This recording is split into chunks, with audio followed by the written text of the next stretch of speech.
Calcium சத்து நிறைய நிறைஞ்ச ராகி சில்லி எப்படி செய்கிறதுன்றதை பார்க்கலாம். இது ரொம்ப உடம்புக்கு நல்லது, போனுக்கு அவ்வளோ நல்லது. வாங்க எப்படி செய்யலான்றதை நம்ம பார்க்கலாம். இதுக்கு 1 கப்பு ராகி மாவு எடுத்திருக்கேன். நான் கேழ்வரகு மாவு தலை குவிச்சு தான் எடுத்திருக்கேன். அதை நம்ம புட்டுக்கு பிசைகிற மாதிரி தண்ணி தெளித்து உப்பு சேர்த்து புட்டுக்கு பிசைகிற மாதிரி பொல பொலன்னு பிசைஞ்சிக்கலாம். ரொம்ப தண்ணி சேர்த்துறாதீங்க. கொஞ்சம் கொஞ்சமாக தண்ணி சேர்த்து நல்லா இந்த புட்டுக்கு இது பண்ணுவோம் இல்லையா, அந்த மாதிரி நல்லா இந்த மாதிரி பிசறிக்கோங்க. பிசறிட்டு இதை நான் ஆவியில் வேக வைக்கணும்.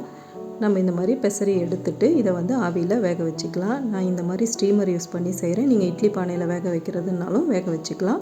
நான் இந்த மாதிரி எடுத்து வச்சுட்டு ஒரு 8 நிமிஷம் போல் இதை நான் வேக வச்சு எடுத்துக்கிறேன். இந்த மாதிரி மூடி போட்டு ஒரு 8 நிமிஷம் வேக வச்சு எடுத்துக்கலாம். இதுக்கப்புறம் அடுத்த பொருட்கள் என்னென்னு பார்க்கலாம். இதுக்கு ஒரு 1 டேபிள் ஸ்பூன் கருப்பு எள்ளு, ஒரு 1/4 கப்பு அளவுக்கு உடைச்ச நிலக்கடலை, வறுத்த நிலக்கடலை தான் இது. அது ஆனாலுமே கொஞ்சம் சேர்க்கறதுக்கு முன்னாடி கொஞ்சம் லைட்டாக வறுத்து சூடு பண்ணிக்கலாம். இந்த எள்ளை பொரியிற அளவுக்கு நல்லா வறுத்து எடுத்துக்கோங்க. எள்ளும் நிறைய கால்சியம் நிறைஞ்சது. அதனால் இந்த கேழ்வரகு மாவோட எள்ளு சேரும்போது இன்னும் நமக்கு கூடுதலாக இந்த கால்சியம் சத்து கிடைக்கும். ஸோ இப்போ இதுக்கப்புறம் இது நல்லா ஆறுனதுக்கப்புறம் இதை கொரன்னு பொடி பண்ணிக்கோங்க. ரொம்ப மைய பொடி பண்ணிடாதீங்க, கொரன்னு பொடி பண்ணிக்கலாம். இப்போ நமக்கு மாவு வெந்து வந்துருச்சு. இதை இந்த மாதிரி பொல பொலன்னு ஆக்கிட்டு, ஆனால் நல்ல சூடு இருக்கணும். கை பொறுக்கிற சூடை விட கொஞ்சம் நல்லாவே சூடு இருந்ததுன்னா அப்போ நம்மளுக்கு பெசறதுக்கும் உருண்டை பிடிக்கிறதுக்கும் நல்லாயிருக்கும்.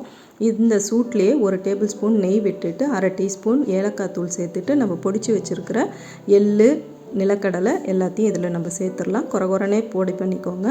கூடவே 1/4 கப்பு வெல்லம், நீங்கள் நாட்டு சக்கரை சேர்க்குறதா இருந்தாலும் சேர்த்துக்கலாம். சேர்த்து நல்லா இந்த மாதிரி பெசறி விட்டோம்னா அந்த இலகுன அந்த சூட்லேயே நமக்கு வெல்லம் இலகி வந்துடும். இந்த மாதிரி உருண்டையும் பிடிக்க வரும். இந்த மாதிரி உருண்டை பிடிச்சி வச்சுட்டு டெய்லி ஒரு உருண்டை சாப்பிட்டுட்டு வாங்க. உடம்புக்கு அவ்வளோ நல்லது. கால்சியம் நிறைய கிடைக்கும். பசங்களுக்கும் சின்ன பசங்களுக்கும் விரும்பி சாப்பிட்றதுக்கு கொடுங்க.